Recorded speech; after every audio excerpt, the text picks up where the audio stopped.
तो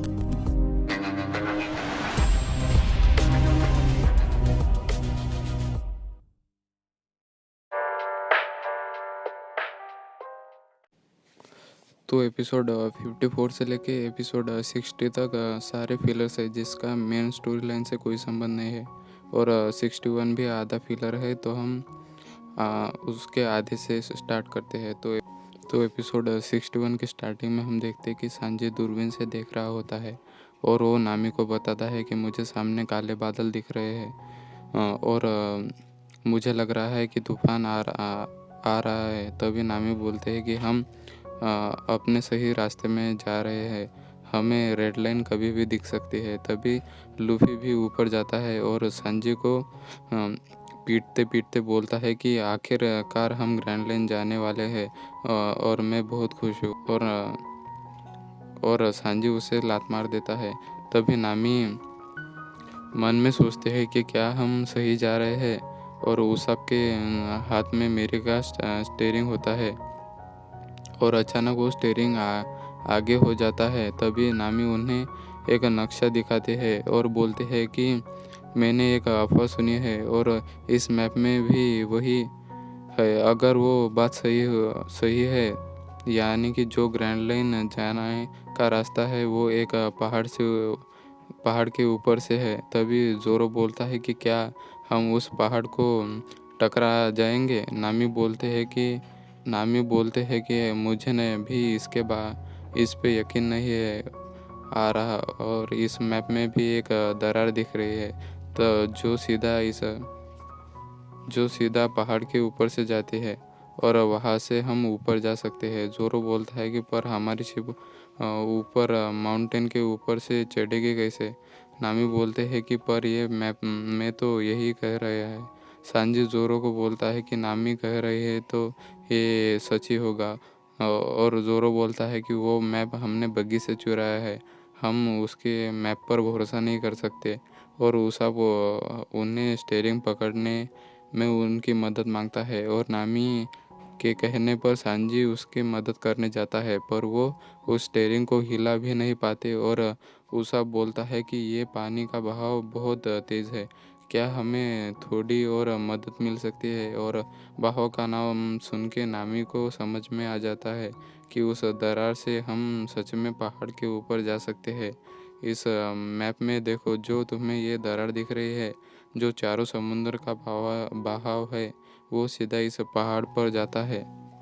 और वो चारों समुंदर का बहाव इन दरारों से पहाड़ के ऊपर जाता है और वहाँ टकरा जाता है, और फिर वो बहाव पहाड़ को टकरा कर सीधा ग्रैंड लाइन में चला जाता है। अगर वो बहाव उस दरार से नहीं जाता और वो ग्रैंड लाइन से टकरा जाता है, तो वो बहाव वापस आ जाता है। और अगर हम उस दरार में जाने का रास्ता चूक गए तो हमारी शिप सीधा उस पहाड़ से टकरा जाएगी और हम सीधा समंदर में डूब जाएंगे। और वो सारी बातें लूफी के सिर के ऊपर चली जाती है और नामी बोलते हैं कि छोड़ो, तुम जाने दो। अब मेरी बात सुनो। अब हम उसी बहाव पर है तो हमें कोई तकलीफ नहीं होगी पहाड़ से जाने में। बस हमें मेरी का स्टीयरिंग सीधा रखना होगा। और जोरो को अभी भी भरोसा नहीं होता कि हम सच में जहाज़ से पहाड़ चढ़ पाएंगे। तभी सांजी बोलता है कि मैंने तो ये अफवाह सुनी है, जितने भी आदमी ग्रैंड लाइन की तरफ जाते हैं उसमें से आधे ग्रैंड लाइन को पार ही नहीं पाते और मर जाते हैं। मुझे पता है कि ग्रैंड लाइन जाना इतना आसान नहीं है। तभी बारिश शुरू हो जाती है और वो सेल ऊपर कर लेते हैं और लूफी को वो पहाड़ दिख जाता है और वो सभी इतने बड़े पहाड़ को देख के चौंक जाते हैं। और वो सब बोलता है कि ये पहाड़ तो बादलों से भी ऊंचा है, और वो बहाव से अंदर जाने लगते हैं और नामी उन्हें स्टीयरिंग पकड़ने का बोलता है। तभी लूफी नामी से पूछता है कि वो दरार कहाँ है जिसकी तुम बात कर रही थी। अगर हम ऐसे ही अंदर जाते रहे तो हमारी शिप उस पहाड़ से टकरा जाएगी। और नामी को वो दरार दिख जाते हैं और वो उन्हें सीधा चलने का बोलती है। और जोरो को अपनी आंखों पर विश्वास नहीं होता कि समुंदर का बहाव सीधा पहाड़ के ऊपर जाता है। और नामी उन्हें बोलते हैं कि हमें उन गेट से होके गुजरना होगा वरना हमारी शिप टकरा जाएगी। और उसाब और सांजी वो स्टीयरिंग नामी के बोलने के हिसाब से घुमा रहे होते हैं और हम देखते हैं कि वो स्टीयरिंग उनसे टूट जाता है और सभी ये देख के डर जाते हैं।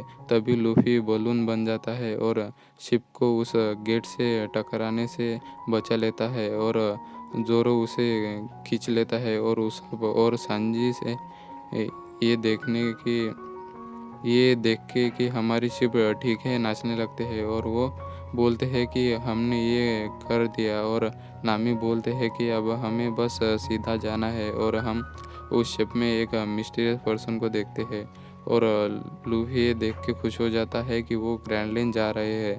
तभी वो इंसान वहाँ आ जाता है जो कि लूफी की 30 मिलियन की बाउंड्री के पीछे होता है और वो इंसान के पास डेविल फ्रूट की ताकत भी होती है।